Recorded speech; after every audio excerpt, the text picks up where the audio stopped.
বাজার থেকে বেগুন আর চিংড়ি মাছ আনো আর এইভাবে পুঁই শাকের ঘন্ট বানিয়ে খেয়ে নাও তো। পাতলা মুসুর ডালের সাথে জমে যাবে কিন্তু দুপুরটা।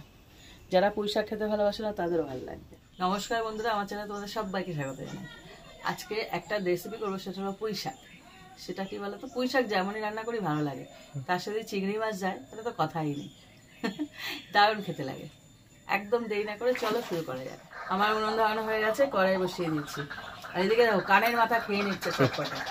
সবকটা ওই গাছে উঠে বসে আছে আর চিড়ে যাচ্ছে। এই চিংড়ি মাছগুলোর মধ্যে প্রথমে একটু লবণ হলুদ মাখিয়ে নেবো। ওদের আওয়াজই তো শোনা যাচ্ছে, আমার শোনা যাচ্ছে। কি আনন্দ লেগেছে, শাস্ত্র ডেকেই যাচ্ছে। হাজার হাজার আছে এখানে। একটু তেল দিয়ে দিচ্ছি। এখানে হাজার নেই, এখানে হ্যাঁ ঘিরে। তেলটা পুরোপুরি গরম হয়ে গেছে। এখানে আমি 500 গ্রাম পুঁই শাক রান্না করছি, তার জন্য আমি 200 গ্রাম চিংড়ি মাছ নিয়েছি। চিংড়ি মাছের পরিমাণটা একটু বেশি দেবে, তাহলে খেতে ভালো লাগবে।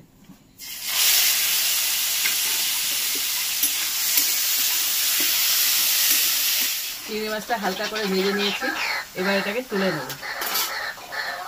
আরে থাম না বাবা, দেখি থামবে না, ডাকবে ওরা আজকে ঠিক করে। ওদিকেও ডাকছে, সব দিকে একটা ডাকে সব কটা ডেকে ওঠে শিয়ালের মতন।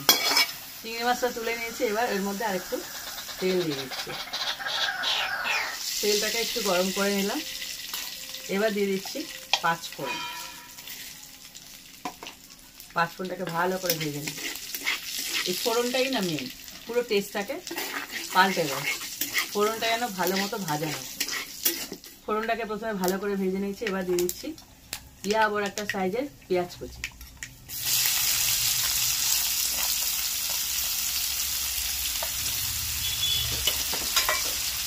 কয়েকটা চেরা কাঁচা লঙ্কা। এবার এটাকে ভালো করে ভেজে নিই। পেঁয়াজ আর কাঁচা লঙ্কাটা দেখো খুব ভালো করে ভাজা হয়ে গেছে। এইবার যে সবজিগুলো দেবো পুঁই শাকে, সেই সবজিগুলো দেখাচ্ছে। এরকম পাতলা পাতলা করে আলু কেটে রাখা আছে, সেই আলুগুলোকে প্রথমে দিয়ে দেবো। আলুর সাথে দিয়ে দেবো ডাঁটা। পুঁই শাকের পাতাটা আলাদা করেছি আর ডাঁটাটা আলাদা করেছি, একসাথে ভাজলে হবে না। পাতা পরে যাবে, কেননা পাতা ভাজার দরকার হয় না। ডাঁটাটাকে ভেজে নেবো ভালো করে, ধুয়ে একদম শুকিয়ে নিচ্ছি। শুকনো শুকনো হলে কি বলতো, ভাজতে সুবিধা হয়। আর না হলে পুঁই শাক দেবে জলে ভিজলে একটা নাল নাল মতো, মানে কি বলে পিছাল, মানে পিছিয়ে পিছিয়ে মতো, কি বলে ওটাকে। হ্যাঁ, এবার দিয়ে দিচ্ছি এরকম ডুমো ডুমো করে কাটা কুমড়ো। পুঁই শাকের সবচেয়ে বড় বন্ধু সেটা হলো কুমড়ো। কুমড়ো ছাড়া পুঁই শাক মানে ওতপ্রোতভাবে জড়িত। এবার এগুলোকে একসাথে ভেজে নেব। এগুলোকে দেখো ভাজতে থাকছি। এদিকে ভাজতে ভাজতে একটা কাজ সেরে নিই। এদিকে কয়েক কোয়া রসুন আর এক টুকরো আদা, এটাকে থেতো করে নেব। থেতো করে দেবে, দেখতে মানে খেতে খুব সুন্দর লাগবে। দেখো খুব ভালো করে ভাজা হয়ে গেছে। এইবার দিয়ে দেবো রসুন থেতো। এবার রসুনটা দেওয়ার পর রসুনটাকে তো ভালো করে ভাজতেই হবে। এই রসুনের সাথে দিয়ে দেবো টমেটো কুচি, একটা গোটা টমেটো, সেটাকে কুচি করে নিই। এবার এটাকে রসুনের সাথে ভেজে নেব। এরপর দিয়ে দিচ্ছি বেগুন। বেগুনটাকে এরকম আলুর মতন পাতলা পাতলা লম্বা লম্বা করে কেটে নিয়েছি। এখানে একটা গোটা বেগুন নিয়েছি, বড় সাইজের।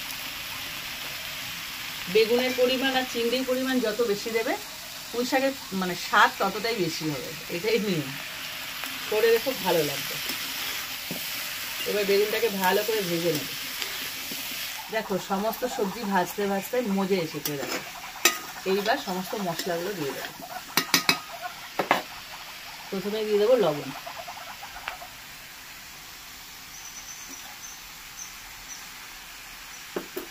হলুদ গুঁড়ো,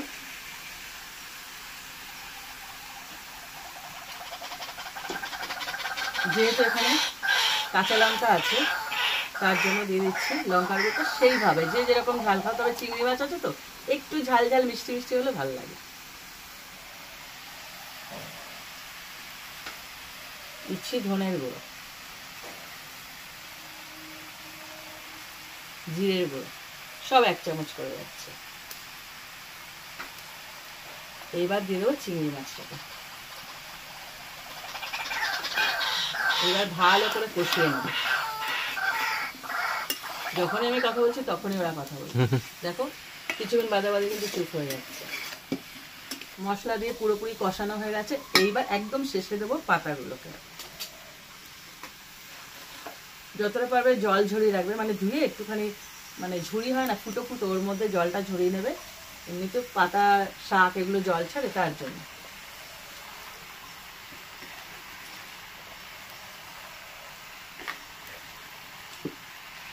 এবার আস্তে আস্তে উল্টে পাল্টে পাতাগুলোকে মজিয়ে নেবে। দেখো খুব তো বলছিলি কোথায় পাতা, তাই তো দেখছি আমি। আরো কমে যাবে, পাতা সব মজে যায়। এবার এর মধ্যে একটু চওড়া চওড়া আলু আছে, ডাটা আছে, যেহেতু একটু জল দিতে হবে। মন চাইছে না তাও। এটা এমনি অল্প, মানে খুব বেশি যে জল লাগে তা না, একদম অল্প জল লাগে, অল্প। কারণ এটা তো পুরো একদম টাইট একটা মাখা মাখা ডো টাইপের তৈরি হবে। হ্যাঁ, যতক্ষণ না মজে যায় ভালো লাগে না। যে কোনো শাক পাতা দেখবে মজে গেলেই স্বাদ হয়। তো এটাকে এবার কিছুই করতে হবে না, শুধু সেদ্ধ হওয়ার অপেক্ষা। আর আমি বসে বসে ডাক পাখির আওয়াজ শুনি। এখন দেখো ডাকছে না। দেখো একটু মাঝে মধ্যে কষ্ট করে নাড়তে হবে শুধু, কেননা এর মধ্যে তো বেশি জল দেওয়া যায় না, তার জন্য তলায় লেগে যাওয়ার একটা চান্স থাকে। খেয়াল করবে যেন বেগুনটা পুরো ঘেটে যায়, তবে কিন্তু স্বাদটা আসবে। শুধু বেগুনটাই তো ঘাটবে, আর সব কিছু গোটা গোটাই থাকবে। এখানে না যেহেতু পুঁই শাক বা যে কোনো শাক দেখবে খেয়াল করে একটা খাঁড় ভাব থাকে শাকের মধ্যে। শাকের সাথে এই চিনির একটা মানে মিষ্টি একটা সম্পর্ক থাকে। এবার কেউ যদি তোমরা না খেতে চাও না দিও, কিন্তু একটু দিলে ভালোই লাগবে। খেয়াল করে রেখো, একদম অল্প একটুখানি, বেশি না, ওই খাঁড় ভাবটা কাটিয়ে দেয়। এবার যারা পছন্দ করে না তারা স্কিপ করে যাবে। এবার ভালো করে মজাতে হবে, আরও মজে যাবে। ডাটা তো একটু সেদ্ধ হতে সময় লাগে, প্রায় হয়ে এসছে, তবে একটু বাকি আছে, শুধু হাতটা নেড়ে যেতে হবে। দেখো রেডি হয়ে গেছে, একদম মাখা মাখা, গায়ে মাখা মাখা। হ্যাঁ, আলুগুলো গোটা থাকবে আর কুমড়োগুলো গোটা থাকবে, কিন্তু বেগুনটা একদম ভেঙে সুন্দর একটা স্বাদ তৈরি করবে। তৈরি হয়ে গেল চিংড়ি দিয়ে পুঁই শাকের ঘন্ট। চিংড়ি মাছের পুঁই শাক দিয়ে এইভাবে একটা ঘন্ট বানিয়ে রাখো। শুধু একটু পাতলা মুসুর ডাল নামে এক টুকরো লেবু নেবে, আর কিচ্ছু লাগবে না।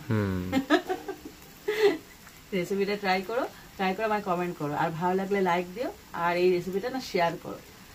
আর এরকম আর রেসিপি পেতে আমার চ্যানেলটা সাবস্ক্রাইব করে দিও, আর যারা ফেসবুক থেকে দেখছো তারা আমার পেজটা ফলো করে দিও। তো আজকের মতন টাটা টাটা।